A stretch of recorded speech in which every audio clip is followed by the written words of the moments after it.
Welcome to Libyth. I'm glad you're here. This week we are in Edo period Japan with the Hagakure, the Book of the Samurai. Today we take the first two themes from Monday and pull them all the way. On Monday, we named 5 themes that make the Hagakure urgent reading for anyone thinking carefully about how to live. Today we take the first 2, radical loyalty versus personal freedom, and death acceptance as mental conditioning, and follow them as far as they go.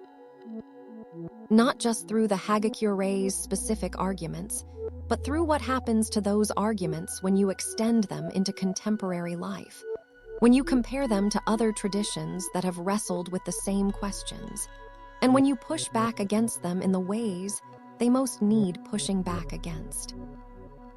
Let me start with the loyalty question, because it is the most immediately strange thing in the text for a modern reader, and the strangeness is worth sitting inside for a while before explaining it away. Tsunetomo's position on loyalty is not that you should serve your Lord well while also having your own life, your own goals, your own private sphere of satisfaction. That is the contemporary version of professional commitment. The idea that you can be deeply dedicated to your work and your organization while also maintaining a self that is separate from that dedication, that has its own needs and its own trajectory. Tsunetomo would recognize that position immediately, and he would call it insufficient. Not as a moral criticism, but as a technical one. A person who is always partly somewhere else, partly in their private life, their personal ambitions, their carefully maintained sense of self, is a person who cannot give total attention to the present moment and the present relationship. And for Tsunetomo, total attention is the only kind that counts. His model is closer to what we might describe as vocation, in its original religious sense. When medieval monks took their vows, they were not making an employment contract. They were making a total commitment of the self, a reorientation of every aspect of existence around a single purpose. The self that existed before the vow was not preserved alongside the vow. It was transformed by it. The monk who enters a monastery is not the same person, inhabiting the same private selfhood, who has added a new professional identity to their existing life. They have become something new, something defined by the commitment. Tsunetomo is proposing the same transformation for the samurai. Not the employee who is dedicated to the job. The person who has become the job. Not the professional whose excellent work is an expression of their character. The person whose character is constituted by the work and the relationship within which the work happens. The closest parallel in Western philosophical tradition is not the ethics of loyalty in political philosophy, which tends to treat loyalty as one value among many to be weighed and balanced. It is the existentialist tradition's treatment of what it means to be defined by a project. Jean-Paul Sartre's account of authentic existence requires that a person take responsibility for the choices that define them, that they not pretend their identity is given by nature or circumstance, but acknowledge that they are constituted by what they commit to. In that sense, Sartre and Tsunetomo are pointing at the same thing from different directions. You are what you choose to give yourself to, and the quality of that choice determines the quality of the existence that follows from it. The difference is that Sartre retains the choosing self as the source of authenticity. Tsunetomo dissolves the choosing self into the commitment. For Sartre, you are authentic when you own your choices. For Tsunetomo, you are authentic when you have no choices left to own, when the commitment is so total that the question of whether to make it again simply does not arise. This is also close to what the philosopher Harry Frankfurt called caring in his analysis of what matters to us. Frankfurt argued that what distinguishes people from each other at the deepest level is not what they know or what they can do, but what they care about. A life organized around what one truly cares about, not what one is supposed to care about, not what is socially approved, but what commands one's deepest attention, is, for Frankfurt, the only life that has genuine coherence. Tsunetomo's samurai cares about one thing above everything else: the service of the Lord. That caring is so total that it organizes everything else. Every daily practice, every decision, every allocation of energy and attention. By Frankfurt's criteria, the Tsunetomo samurai might be the model of a life with genuine coherence. The question Frankfurt would ask, and that Tsunetomo cannot answer, is whether the object of that caring deserves it. Now pull the loyalty theme into the present, because its contemporary forms are everywhere, and they are not always labeled as loyalty.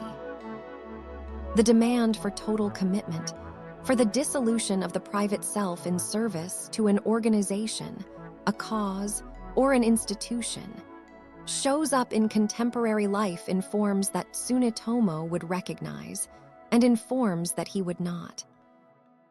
The startup culture of the tech industry, at its most extreme, makes demands that are structurally identical to the Hagakure's demands of the samurai. Total availability. Identity, constituted by the company's mission. The personal life, not balanced against professional life, but sacrifice to it. The willingness to work without limit, because the work is the meaning, and meaning cannot be limited to 40 hours a week. The language is different: disruption instead of loyalty, mission instead of duty, founders instead of lords, but the psychological demand is the same. Give yourself completely. The self that holds something back is the self that will fail. High-demand religious communities make similar demands in different registers. The willingness to subordinate personal judgment to communal authority. The expectation that the community's needs take precedence over private desires. The cultivation of a self whose identity is constituted by membership rather than individual character. These are not new phenomena. They are as old as organized religion. But the Hagakure illuminates their structure in a way that is useful precisely because the feudal samurai context is foreign enough to allow you to see the mechanism without the psychological investment that makes it invisible in familiar forms. The useful question the Hagakure generates for these contemporary situations is not whether total commitment is good or bad. It is total commitment to what exactly? And who decided that the institution deserves it? And what is the process by which someone who has given themselves completely can recognize that the giving was a mistake? The Hagakure has no answers to these questions. It cannot have them without undermining its own logic. That is what you have to bring to it from outside. Now the death acceptance theme, and this is the one I find most genuinely valuable in the Hagakure, stripped of its feudal context. Begin with what Tsunetomo actually prescribes. Each morning, think carefully about the ways you might die today. Not as a morbid exercise, not as a preparation for despair, but as a daily acknowledgement of what is actually true. That today might be the last day, that the life continuing past this moment is not guaranteed, that you are already in the process of ending, and that process began the day you were born. Having done that, proceed with the day without the distortion that self-preservation produces in ordinary thinking. The claim that accompanies this practice is specific and interesting. A person who has genuinely absorbed the reality of their own death is freed from a particular kind of anxiety that pervades the decisions of people who have not. That anxiety is not usually fear of death in any direct sense. It is the low-level, ambient anxiety of the person who is always trying to protect their position, their reputation, their comfort, their sense of who they are. The person who is already dead, in Tsunetomo's formulation, is not protecting anything. They can tell the truth when it is uncomfortable. They can take the risk when it is the right thing to do. They can give without calculating the return. They can be present, fully, completely present, because there is no future self to be protected. The philosopher Martin Heidegger arrived at a structurally similar insight through a completely different intellectual path. His concept of being toward death holds that authentic existence requires the individual to confront, genuinely and not evasively, the fact of their own finitude.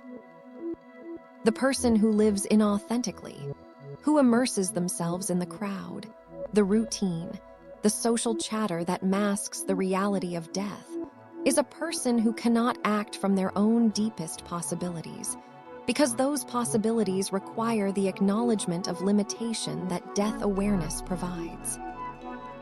Authenticity, for Heidegger, is possible only when the individual genuinely owns their mortality, rather than delegating it to the comfortable averageness of everyday life. Tsunetomo and Heidegger are not saying the same thing. Heidegger is doing philosophy in a technical sense that Tsunetomo is not, and their conclusions about what to do with death awareness are very different. But the shared insight is striking.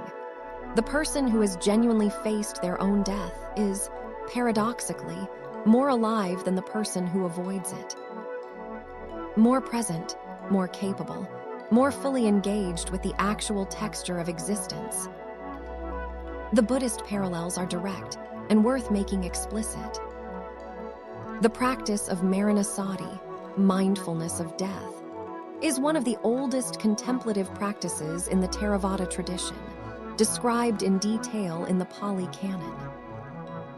The practitioner is instructed to contemplate the body's impermanence, its decay, its dissolution, with the explicit goal of reducing attachment and fear. The reduction of attachment is understood not as a deadening of life, but as the precondition for the kind of engagement with life that attachment itself prevents.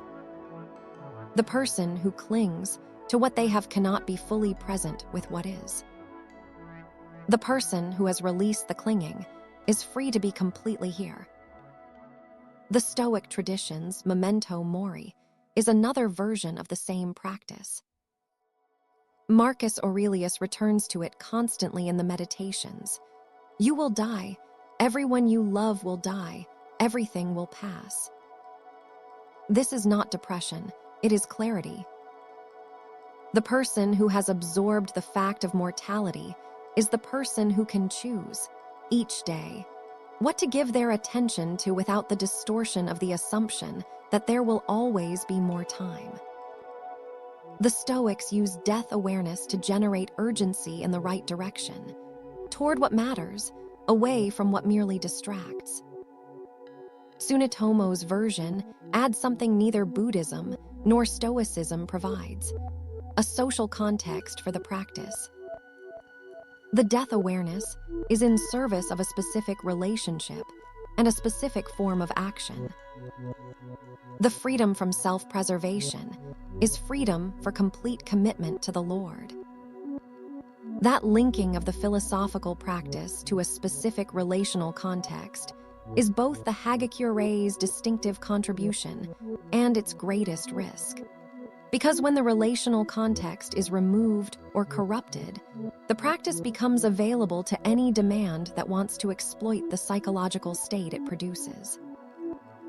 The most honest assessment of the death acceptance theme, it is philosophically valuable as a personal practice, independently of the feudal loyalty context. The regular contemplation of one's own finitude genuinely does reduce certain kinds of anxiety, increase certain kinds of presence, and clarify certain kinds of priority. That is not mysticism. It is psychology, confirmed by independent traditions across thousands of years. What Tsunetomo adds, the specific daily practice, the connection of death acceptance to action and service, the vivid insistence on imagining the concrete reality of dying rather than abstract mortality, is practically useful guidance for how to actually do it. The danger is in the institutional use of the same psychological state. A person who has been trained to accept their own death, who has practiced releasing their hold on their own continuation, who has dissolved the calculating self-interest that asks what this is for, that person is in a specific psychological condition that is also a specific kind of vulnerability. They are available to any institution that wants to make the same demand as Tsunetomo's Lord. The practice is not the problem. The problem is who gets to direct the freedom the practice creates. The Hagakure does not address this, because for Tsunetomo, there was only one answer. For the rest of us, there are many answers, and we have to choose between them using the evaluative capacities that the practice itself partially suspends. Tomorrow, we close the week with the remaining 3 themes: identity, discipline, and absolutism. I want you to sit with these 2 today. Not as problems to solve, but as genuine tensions that the text is living inside, and that it invites you to live inside with it. That's all for today on Libyth. Tomorrow we close with the final 3 themes from Monday and push against the places where the Hagakure is most wrong. If you want to follow the whole journey, subscribe, a new book every week. At least we try.